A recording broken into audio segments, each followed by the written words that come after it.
Brought to you by Techno Camon 30 series.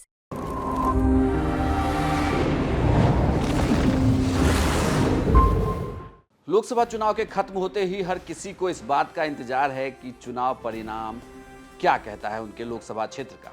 Bihar में कितनी सीटों पर एनडीए जीतती है और कितनों पर इंडिया गठबंधन। 4 जून को नतीजे आएंगे। सबसे पहले बिहार तक आपको हर एक सीट का हाल बताएगा। उसके पहले एग्जिट पोल हम आपको बता देते हैं। मुजफ्फरपुर की सीट इस बार लोकसभा में काफी दिलचस्प सीट दिखी।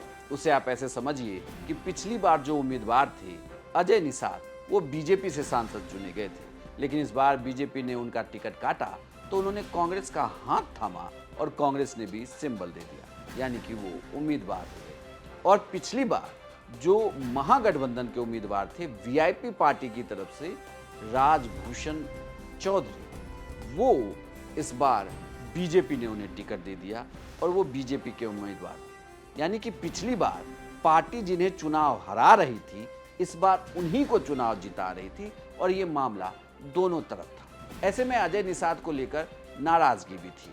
अजय निषाद चूंकि लोगों से कम इंटरेक्ट कर पाए, पिछले लोकसभा के सत्र को देखें तो उसमें कोविड का फैक्टर भी काम कर रहा था, इसे लेकर लोगों में नाराजगी भी दिखी। राजभूषण चौधरी निषाद जो हैं उन्हें लेकर लोगों में थोड़ी पॉजिटिविटी थी। हालांकि पिछली बार वो चूंकि वीआईपी से चुनाव लड़ रहे थे, इस बार वो एनडीए गठबंधन से बीजेपी से उन्हें टिकट मिला तो इसका उन्हें फायदा होता हुआ नजर आ रहा है। इस क्षेत्र में अगर बात करें वोट बैंक की तो एक बड़ा वोट बैंक जो मल्लाह का वोट बैंक है वो यहाँ पर टूटा, लेकिन इससे पहले यही वोट जो है वो जब राजभूषण चौधरी कांग्रेस यानी कि महागठबंधन की तरफ से वीआईपी पार्टी से खड़े थे, उस वक्त उनके पक्ष में उस तरीके से वोट उन्हें नहीं मिल पाया था। लेकिन इस बार यहाँ पर थोड़ा नुकसान हुआ। तेजस्वी और मुकेश सहनी लगातार यहाँ चुनाव प्रचार कर रहे थे, लेकिन मुकेश सहनी के प्रचार के बावजूद मुजफ्फरपुर की सीट पर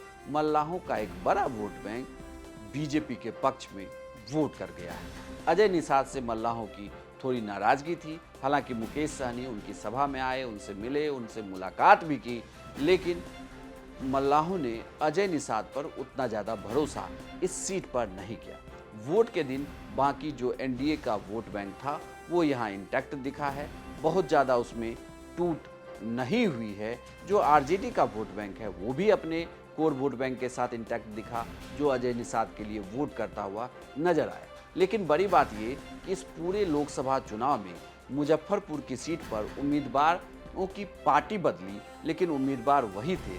वोटर थोड़े हैरान और परेशान थे। ऐसे में यहाँ पर एक नारा जो काम कर रहा था वो था कि हमें ऊपर की तरफ देखना है, और जिसे लेकर मुजफ्फरपुर की सीट पर बिहार तक का एग्जिट पोल ये कहता है कि सीट से बीजेपी को एज है, यानी कि राजभूषण चौधरी निषाद मुजफ्फरपुर की सीट से चुनाव जीत सकते हैं। हालांकि अजय निषाद ने उन्हें कड़ी टक्कर दी है, लेकिन मार्जिन पिछले चुनाव जैसा नहीं होगा।